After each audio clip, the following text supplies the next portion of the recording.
Hey guys, this is Comic Uno, and today I'm doing Comic Uno episode 268, and this is a show where I review all the comics I read this week in one show. We go least favorite to best pick of the week, so let's get started. And I had a pretty average week, 19 books, and number 19 for me this week was Uncanny X-Men issue 4. It's just a series I haven't been loving. I'm not a huge fan of weekly series. It's very rare when I enjoy them, but I am a huge Kitty Pryde fan, so I want to see what ends up happening with her character, which is why I'm following this event. But I feel like it's just too cluttered. There's so many characters involved in this event, and it's hard to really get invested in the plot because of that, and really invested in these character moments because of that. Artwork is solid though, especially for a weekly series. I've been pleasantly surprised with that. It was obviously an artist has to rush, or you have to have like two completely different artists on a book, but it's been pretty consistent so far, so I've enjoyed that aspect. So overall, I'm going to give this 2.5 stars though, just not really feeling invested in the story.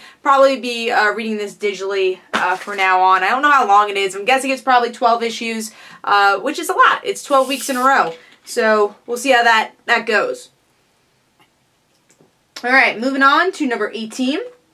Which is Nightwing, issue 54. Been really stagnant, this series. I feel like it has a lot of potential, and on paper, the plot is really interesting. Then we get to see Dick Grayson not having memory and not being Nightwing, and seeing these cops being Nightwing. And I like it when we see the cops being Nightwing, but it's only like a page or two where we get to see real story with them. Other than that, it's just like, I'm Nightwing. And then Dick Grayson saying the same thing every issue. It's like, I don't have any memories. What am I doing? Who am I? And it's just the same plot over and over again with every issue, which has been frustrating. But if you're a fan of Scarecrow, he's kind of getting involved in the issue. We'll see where that goes. I guess that was semi-interesting. But I will say the Dick Grayson artwork as well was really weak. I didn't like how rustic it was. I like the cleaner art style that we got with the opening of this issue. It was like 2 pages. We had really clean artwork, and then we got into this gritty artwork for Dick Grayson. So not a big fan of that either. So giving that 2.5 stars, and that is number 18. Moving on to number 17, which is Hack and Slash vs. Chaos, issue 1. This is a series I kind of randomly got because I am a Hack and Slash fan, but I've never read a Chaos book ever, or any of these characters involved, like Ernie, Evil Ernie, whatever his name is. And I would say if you're a fan of that franchise, pick this up, but if you're not, you probably won't be as interested. For me, it was really hard to get into those characters, and I'm like, alright, this is more about the crossover than an actual continuation of Hack and Slash Resurrection, which I really like the ending of that, so I'm like, oh, let's see if this continues that. It didn't. It's more of a crossover event, so I'll probably pick up the next Hack and Slash crossover or series to see if it continues there, because again, it depends if you're a fan of both franchises to like this. But I did think the artwork was really solid, and it's nice to see Tim Seeley back on this book because obviously he created the character. So that is number 17. That was 2.5 stars for me. Moving on to number 16, which is the Immortal Hulk, issue 10. Gorgeous artwork for this book. That is one of the best aspects, is this monster movie style artwork. The greens that are used here, some great deep coloring. But the story for me is not there. It's very predictable. It's very monster of the week type issues, and very old school Hulk. And that depends if you like old school Hulk or not, or if you like kind of Silver Age comic book storytelling, because that's how it feels here. There's not a lot of depth to it yet. But they are going to hell next issue, so hopefully we get to see a little bit more story depth. But so far it's been really predictable, especially with the solicits. We knew he was going to hell, so the cliffhanger wasn't really that big for me. So story-wise, kind of losing interest, but still love the artwork enough, and I do think this has been one of the better Hulk series in a long time, so we'll see where it goes. Kind of slow pacing though. So giving that 2.5 stars, and we are moving on to number 15. So number 15 for me is Batman issue 60. This has been kind of lower. Still love Tom King as a writer, but a book that I haven't been loving the direction of recently. I'm not as invested in this Bane story as I think they're playing it out to be. It's very slow, the pacing, and we get to see 3 stories here, which on paper is really unique. I like the structure of it. We get to see Penguin and Alfred talking, where Penguin's like, who are you? Then we get to see Commissioner Gordon kind of losing trust in Batman, and then Batman figuring out what's going on with Bane and in Arkham Asylum. So, but because we have all these 3 stories at once, it's slow, all 3 of them, until we get to the end, which was the cliffhanger, which kind of comes out of nowhere for me, and that is Thomas Wayne is back. We get to see Flashpoint Batman, so we'll have to see where that goes. And I'm like, oh, that's an interesting cliffhanger. Kind of wish that was built up better in this issue.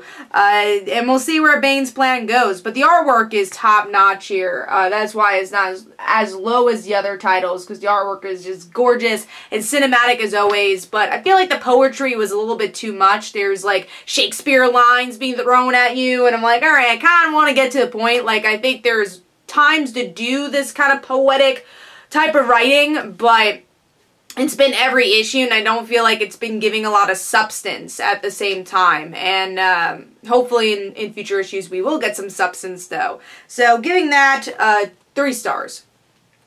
And that was number 15, I believe. Yes, number 14 is Deathstroke issue 38.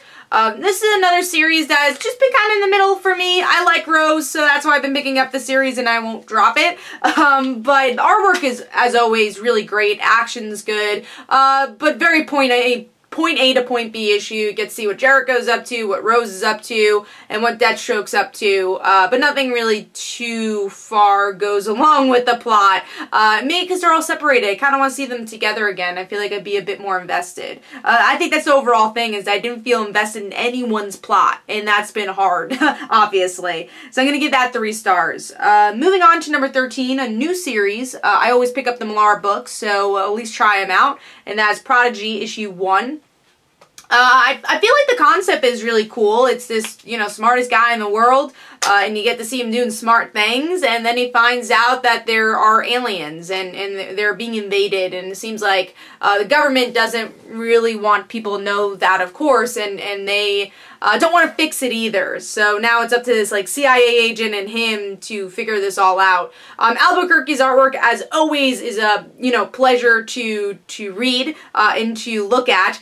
So I always like his artwork, and I liked his work for Hulk. I love his work for American Vampire, so I thought the artwork was really great here and is what really brought the story to the forefront for me. But the actual story is kind of generic. It's a smart guy, but what else is he? They don't really go past that wall, and I hope as the series goes on we will, but it seems like it's going to be more of the generic procedural we see on television. Like, this smart girl, smart detective girl, teams up with this, you know, unsocial guy who's really, I'll say with the girl, not smart, but like more of like, quick-witted girl, I would say, and then he's the really smart guy and they have to work together.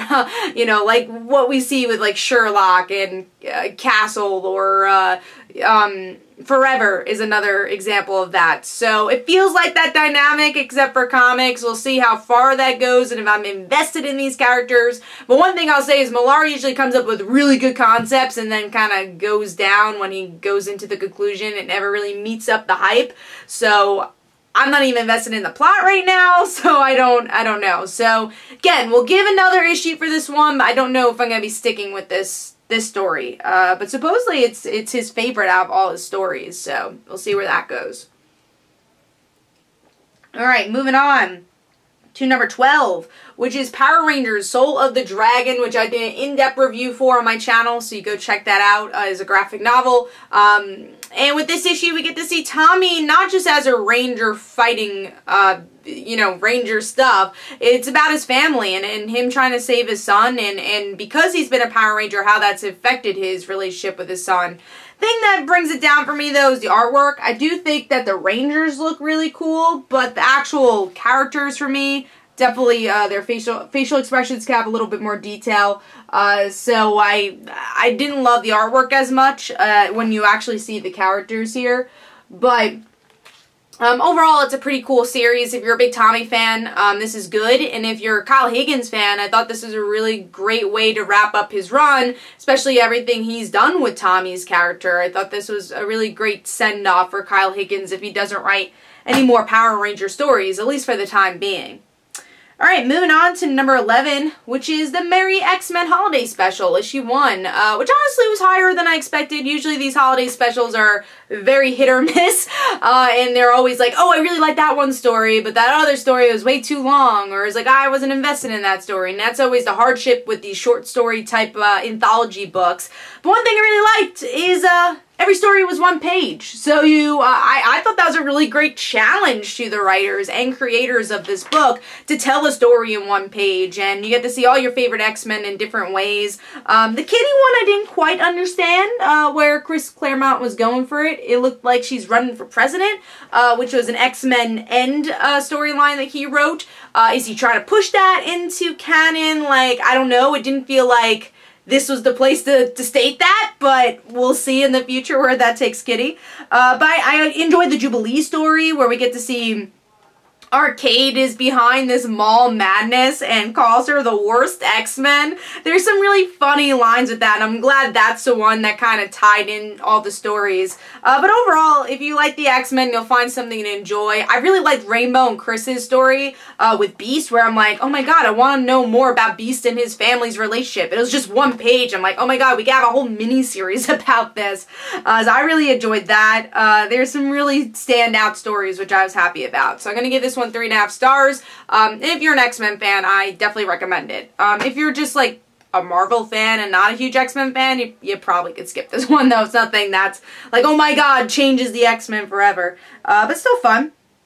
Moving on to another X-Men title for number 10, which is X-Men Extermination, issue 1. And this is Cable's final goodbye with the Summers family. And I'm especially happy that first story was about Hope. I love Hope's character, and I don't think she gets enough love from Marvel, so it's nice to have a whole issue of her wanting to save her dad, and her and Jean really discussing their relationship with Cable, and I thought that was definitely the strongest story. Artwork-wise, it wasn't. It's still strong, but I feel like when it zoomed out, some of the facial expressions could have been a little stronger. Wasn't a huge fan of the coloring for that book, but I did like the story a lot. And then the second story is about Scott and his relationship with his son, and just the father-son relationship in general within the Summers family, which I thought was touching. I didn't quite understand how Cable was narrating it, though. Is there hope that Cable's still alive? I don't know. It's kind of a weird structure. And I will say I was a little less invested in that compared to Hope, because I'm a bigger Hope fan. But overall, it's a good send-off for Cable. If you're a fan of this character, definitely go pick this one up. And that is 3.5 stars for me on that one. Alright, moving on to number 9. And number 9 is Blackbird issue 3, a little lower than usual. I will say there's a lot of repetitiveness in this issue, things we kind of already knew. Our main character's mom obviously passing away, and in her relationship with her sister, we kind of got that. And I'll say I was less invested in the actual magical world and these other characters appearing until the end, which really picks up my interest again, where we get to see her mom is still alive and is kind of part of this magic. And maybe she's not a paragon, but maybe this family's something else. So I really like the ending there, and the artwork is drop dead gorgeous. I love the designs. I love that Bartel is just doing interior artwork, and just how detailed it is and pretty, and the colors are awesome. I just can't say enough about the artwork here. Some great interiors. So I'm going to give this overall 3.5 stars. Not the strongest of the series, but left us on a really good cliffhanger. So moving on to number 8, which is Snap Flash Hustle issue 1. Which, if you're a freelancer of any sort, I think you can really relate to this book. I'm going to try to find a safe page because there is some nudity in the book. But I really love the art style here. I like how I guess the best explanation for me is like kind of chalky, but I like that. I really love the style and the uniqueness of it, and I think we got some really good facial expressions. I love the coloring, the pinks. That really brings you into this modeling world. You get to see some of the Instagram aspects of it, the social media kind of put into the visuals as well, which was great. But yeah, the story is about this model who's just trying to make money and tried to live this freelance life. And we also get to see a polyamorous relationship, which I thought was interesting too. You don't really get to see that in media, so I thought that was cool. And we really get to see how they feel about being in this relationship. So that was really interesting. We'll see how that plays out. And I'm definitely interested in those three characters in general. And then our main character kind of gets stuck in a situation that might put her in danger, but might give her money as well. So what's going to happen next is going to be a lot of fun. And I thought it was a really good introduction to our main character. I really understood her voice, and I understood her issues, you know. I think we've all been there where we're, you know, kind of low on money and working every job to try to get money. So I thought that was a really relatable thing to hook the reader on, and I thought these were really interesting characters and talked about subjects either in a different way or talked about subjects that we don't get to see at all. Like, again, polyamorous relationships, and the thing that I feel like Pat does in a different way was social media, how we do branding on social media, and how you could view yourself on social media, especially if you're running a business. I thought that was really an interesting new point to have with something that's been told before in stories, again, tackling social media. So I'm going to give this one 4 stars. I thought it was a really solid issue, and definitely going to pick up the next issue for that one. Moving on to number 7, which is Doomsday Clock, issue 8. This was probably one of my favorites of Doomsday Clock because it was very DC-centric, even though I'm a huge Watchmen fan as well. I like that this was very much about Superman and Firestorm, of all characters, where we definitely still get the political aspect of Watchmen, where Firestorm's in Moscow, of all places, and freezes these people with his powers. He's like, no, I can fix it, I can fix it. And this brings on war, it looks like, a potential war between America and Russia. So that was very relevant, but also very Cold War aspect that we've gotten with Watchmen. And the ending is like, oh my god, what happened? Because we get to see maybe some radiation of some sort. I guess it'd probably be Dr. Manhattan, something explodes, and I love Lois's panel especially, where she's like, oh my god, what happened to my husband? I love that scene. So the little touches of Watchmen I thought was more interesting than just getting the full story of, oh, here's what's Watchmen, here's what's going on with Watchmen. I like that it kind of snuck in there, which I find more interesting to the mystery. But yeah, it's cool to see Firestorm as a main character. Artwork, as always, is just drop dead gorgeous. I love Frank's work and Gary Frank's work and how detailed it is. I just love the intensity of the inking here. Some really good stuff, and really good Superman stuff here too. If you enjoyed that character and enjoy the Daily Planet, I thought there were some good Lois things in the beginning, and just seeing reporting from that side of how to report a story about Firestorm and this political aspect of superheroes. So I'm going to give this a solid 4 stars. Definitely one of the better issues, and I think it's because they definitely tied it into DC Comics a little bit more, or at least the main universe of DC Comics. Alright, moving on to number 6, which is Die, issue 1 by Image Comics. Really was impressed by the artwork here. A lot of watercolor. Love the coloring for this book. But what is this book about? It's about these group of kids who were friends who had this kind of like D&D session, but it was a different type of game. And they got stuck in a real world where they were like D&D characters, and one of their friends died, but didn't die. And they go back to this world 20 years later where things have happened. People have gotten divorced. One of the characters lost her arm. There's a lot of things going on in their personal lives and how this world has affected them. But there's the mystery of, like, what did happen back then? Like, how did she lose her arm? Like, how did this guy get stuck in this world? So there's this really interesting mystery placed in the book, but at the same time, we're seeing that unravel 20 years later. So I will say there's a lot of names thrown at you, so I can't say everyone's my favorite, but the 2 characters, or I would say 3 characters, I feel like I understood by the end, was the character that was missing, our narrator and his sister. Everyone else, I hope I get to learn a little bit more of them, and not just say that guy who they said their name once, but I don't remember what their name is. So hopefully we get to know these characters a little bit more. That's my only complaint as an issue issue 1, because, and honestly, it's only because there's been so many great issue 1s where I fall in love with the characters right away this year, and they just kind of put the bar up there for me of introducing new characters. So, but I thought this was a really solid issue. Definitely going to be picking up this series and getting issue 2. So I'm going to give that a solid 4 stars, and that is number 6. Now moving on to number 5, speaking of characters that I was blown away with in issue 1, and that is Crowded, issue 5. I love this series. I love the dynamic between Charlie and Vita. We get to see Charlie and Vita at a strip club, and Vita's like, alright, let's go, and there's this bridesmaid trying to shoot her and get money, and you get her sob story of why she wants to do this, and I'm like, I'm already attached to you, bridesmaid, or a bride, not even bridesmaid, bride-to-be, I'm already attached to this character, but yeah, I enjoyed that aspect. I love the artwork as well. The only thing that brings us down is honestly those other 2 characters, the other assassin character, and also the race car social media guy. But he does become more important by the end of the issue, where we get to see his minions who don't want to kill to trap Vita and Charlie. And how are they going to escape this? We're going to have to find out. But I thought that was pretty cool. But yeah, I love the dynamic between Charlie and Vita in this issue.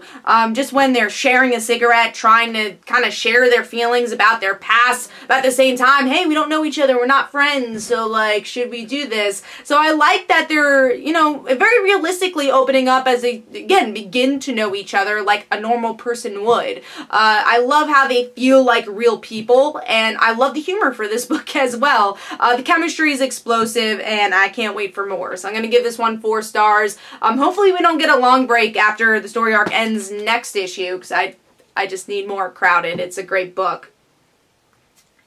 That was number 5. Moving on to number 4, which is West Coast Avengers, issue 5. And I had to read this one digitally, but I'll be getting the physical issue next week. But yeah, West Coast Avengers, I love this book as well. And if you want to talk about fun, read this. It shows that, yes, comic books can have comedy. And that's exactly what I want to see in more superhero books. And I love the team dynamic here. Again, speaking of what I don't think did in that first issue, is that in West Coast Avengers, and yes, we kind of already knew the characters, we knew their chemistry. It was right there in that first issue, and we continue to see that here too. But also some stories from Hawkeye being presented as they have to go up against Madame Mask, and Kate sees her mom again. Like, what's that about? But we do get to see other dynamics as well, not just Kate having to deal with her mom, or Captain America, which is hysterical, but we get to see Miss America, you know, trying to navigate her new relationship with Kate's best friend. We get to see Gwenpool and Quentin Quire, see what their romance is about. And there are just so many fun dynamics, and I love the way they use the structure of the reality show aspect of the team. Just such a fun team. I have not had this fun with a team book in a really long time, and it just continues to be, again, fun, but still continue a story and plot line where you're intrigued. It just has such a perfect balance. So I'm giving that 4 stars, and that is number 4. So moving on to number 3, which is We Are the Danger, issue 4, a series I've been loving. I love music, and I especially love music in comic books and how you could show that. And this is a very Archie style book for me, and I like that. I like that it kind of reminds me of the Archie's music book that came out this year, I believe, or maybe it was last year, but I believe it was still in this year.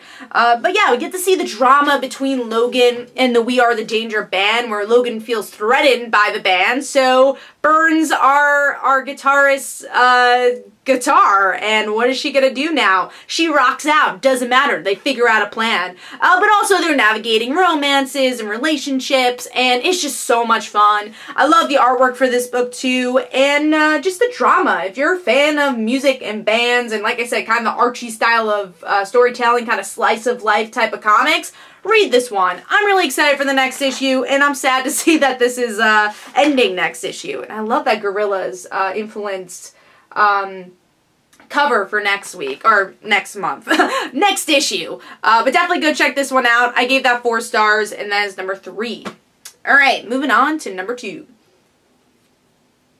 And number 2 is Shazam, issue 1. I also did an in-depth review on this, so I won't go too much into detail, but I thought this was a really good start to a series. If you've never read Shazam in your life / Captain Marvel, this is a great jumping on point. You learn who he is, you learn who the family is, and that's exactly what I loved about this issue. It wasn't just about Billy, it was about the family and how they became a family. I will say the main plot is not that heavy here, but we do get to see some introductions, some magic aspects of it. But I like that we're learning about just not Billy, but the other characters. We get to see their personalities here as well. The artwork is so good for this book. I love the facial expressions. I love how they utilize the magic in this book.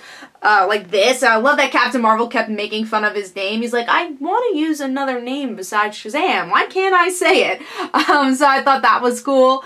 So there's a lot of great pages like that. I especially love Mary and Billy's dynamic, and I hope we get to see more of that as well, because I love Mary. And it was cool that we got a whole Mary story in the end, which was so good, where, you know, it was very Mary, where she gave her last change to the Santa Claus, to the to donate, and how she steals a bunny to save the bunny, and just how goody two-shoes she is, but at the same time will break the rules if it means it's helping someone. So I love that ending story and how it actually did connect to the original story with the school trip and how they actually went to the museum. So really good stuff here. I'm really impressed, and I'm glad that this is here, because this is a book I was really excited for and anticipating from DC. I definitely think this could be one of my favorite DC comics. Now moving on to number 1. And number 1 for me is Snotgirl, issue 12. One thing I'm always upset about is that it's usually delayed. So it takes a couple of months for an issue to come out, but damn it, when an issue comes out, I love it. And I never forget what happened in the previous issue, because it's been that much in my mind. But yeah, I really enjoyed this issue, and what I liked about this issue, and what I love about the series in general, is that they never spell out exactly what they want to say in this series. It's very much like, okay, I feel this way about Caroline, but I won't tell anybody about that. And you get to see that with Lottie's sister, who's introduced here, where she just won't say what happened to her husband that she met on a reality show, which is so ironic, especially because this has to do with social media and showing a different front. So we finally learn what happens to her husband by the end of the issue, but I like that they all seem really like bad people, but in the core you could tell, like, okay, maybe there's something there that Lottie could have a relationship with, and you get to see that with her sister, with her obviously girlfriend maybe. So I just love that aspect, and I think it's so real, especially in a social media presence where it's like, this is one person that you're trying to perceive to be, but you're not, and you're seeing that in real life, where you try to be perceived as one person and have a mask on, but you're really not that type of person. And I think it's a really interesting commentary I've not seen in many books, so it just shows social media in such a new way. But yeah, and then it leaves us in a cliffhanger where the sister quit her medical school, so we have to see why she quit that, so we'll have to see. But I also love the artwork where Lottie is just breaking out in hives. And then Lottie knew more about her medicine than the sister who went to med school. And I liked how they showed Netflix on here too, how they did that. And the artwork is just so good. I love how pretty it is, but how outlandish it is as well. It just works perfectly with, the social media aspect of this book. The coloring is also so great, how they integrate the greens and the brightness of the book. But yeah, overall giving that 4.5 stars, and that is my pick of the week. Hopefully you guys enjoyed. This is Comic Uno. Let me know in the comments below what was your favorite comic. And of course, tell me what your least favorite comic was as well, and follow me on social media, like my Facebook page, and of course every Tuesday at 10 p.m. Eastern Time is Frontline Live, where we talk about our top 5 comics and comic news, so be sure to check that out. And of course I'll have another Comic Uno episode next week. See you guys. Bye.